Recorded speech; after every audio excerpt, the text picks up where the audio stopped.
Zo nadvládyczestva v Beogradze štvrtok 19. marca stihol dopis do všetkých parochioch, taj našich grekokatolických, so s odredbami katolických vladíkov u Republiky Srbiji za bohoslúženia i naštívi cerkvom podčas trvania pozariadovej situácii u našej žemi.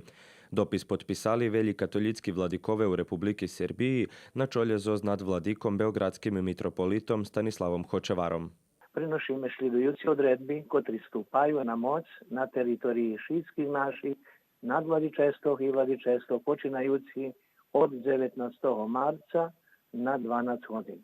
Javní bohoslúženia, služby Božo, krestenia, miropomazania, spovedi, vinčania, blahoslovenia i pobožnosti u našej cerkvi na otvoreným prostore še odkladajú do daljšoho.